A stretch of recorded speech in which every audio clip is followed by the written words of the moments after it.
nidra. Nidra means what? Sleep. Animal sleeps, you also sleep. What's the difference? Yeah. Animal doesn't have as much trouble as I do waking up. That's the only difference. So the animal has got 1 point now.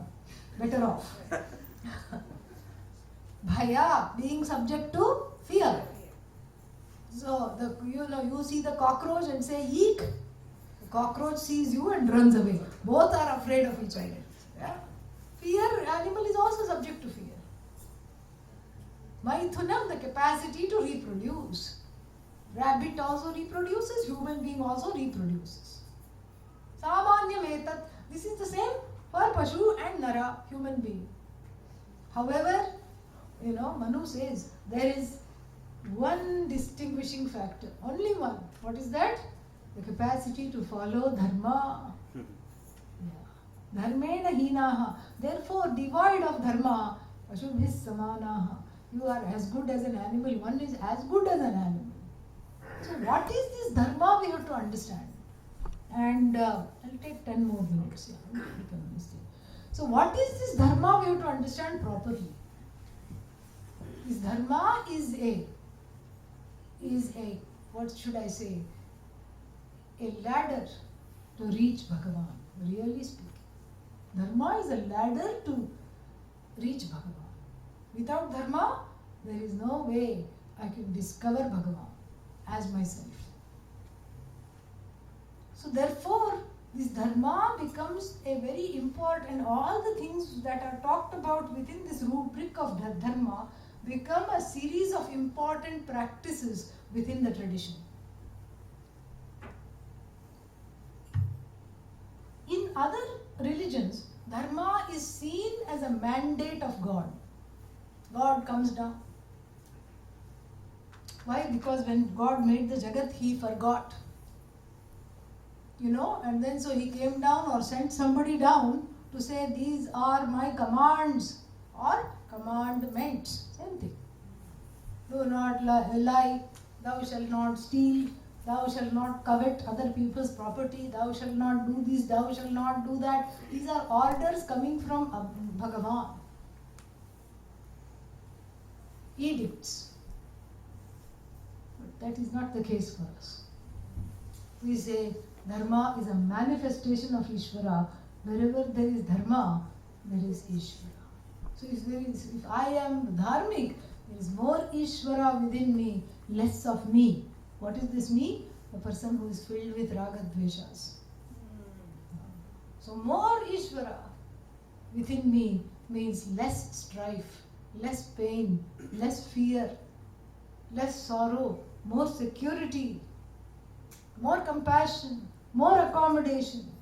So dharma becomes very, very important. And dharma means a universal matrix of norms that is sensed by each and every person. It doesn't have to be taught.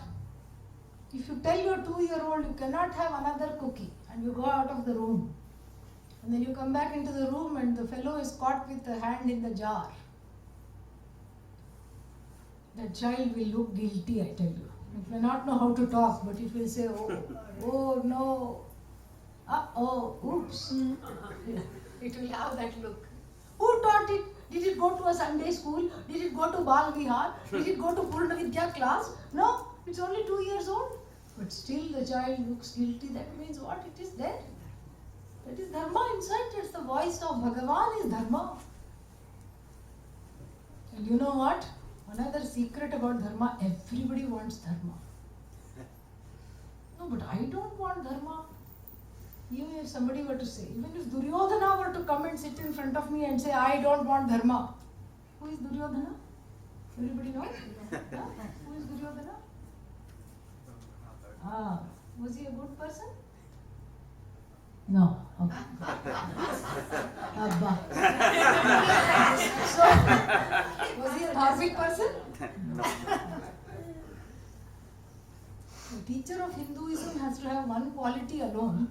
And what is that one qualification? Has to be easily pleased. Yeah.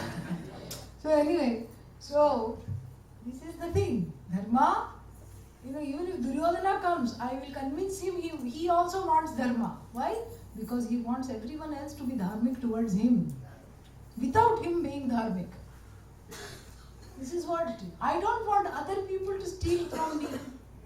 I don't want to be cheated. I don't want to be lied to. I don't want anything to happen to my loved ones. I don't want to be defrauded. I don't want to be killed. I don't want to be treated badly. Each person says this. You go anywhere and ask anybody.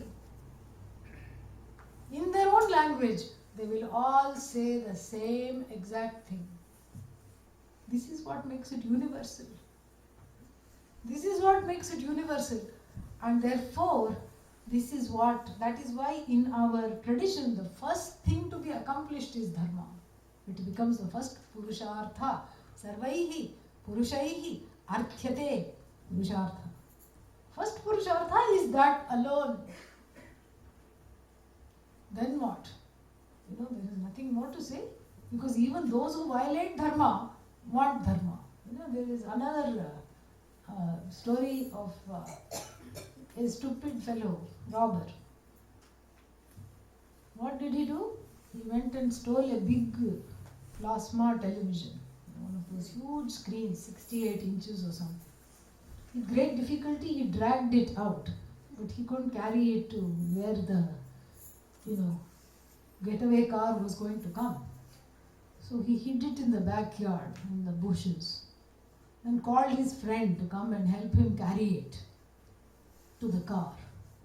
Then he went outside to wait for the friend. Friend came and both of them went back into the backyard in the bushes. To their horror, somebody else had stolen. Sometimes we have an expression called twice born. This is twice stolen. Yeah. Then Dviharaha, not Dvija, Dvihara, twice taken. Then they were so outraged that they immediately called 911.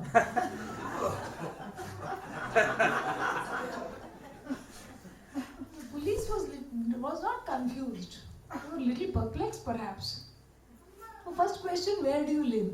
Oh, we live there. They should have said we live in this house. They didn't. We live over there. Where was this TV stolen from? From the bushes. What was the TV doing in the bushes? So even the power of dharma is such that even the habitual violators of dharma get outraged when it is violated against them. That is why it is the first purushartha. I want dharma. So if there is no way of wanting dharma, if you want dharma, what do you have to do?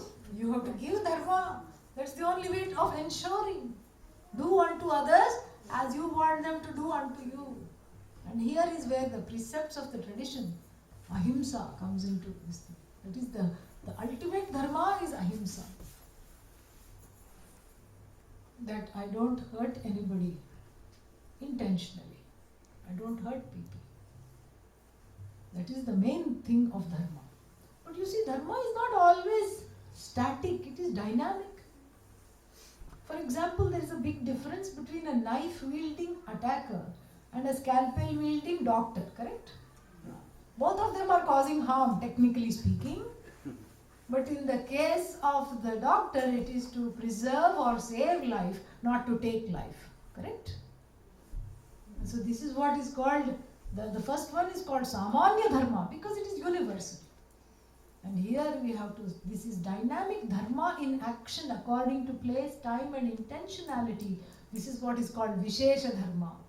What has to be done in a particular place at a particular time. Like not wearing, shorts to go to the temple, Will you get shot if you wear shorts to the temple? No. Nobody, it's not a culpable offense. Nobody will put you in prison. No. But it is not something that is appropriate. So while Samanya Dharma, we are talking of universal rights and wrongs. Vishesha Dharma is more in the sense of appropriate behavior for the appropriate milieu, appropriate time and appropriate place. Vishesha Dharma. Then that is, see, this is very interesting. I'll tell you something at the very end. Then finally, then we have a very important question. How do I behave with relation to dharma? What is there for me to do? That is swadharma. My own thing, what I have to do, according to my age, according to my station in life. If one is a father or a mother, you have to bring up the child. Oh, how long to be a parent? It's a very difficult question in the Indian community. Very controversial also. Yeah. So I have come to an answer, that I am going to share with you. I will say until 50 years. Oh, until I am 50? No, until your child is 50. After that, don't tell them what to do, please. Let go, okay?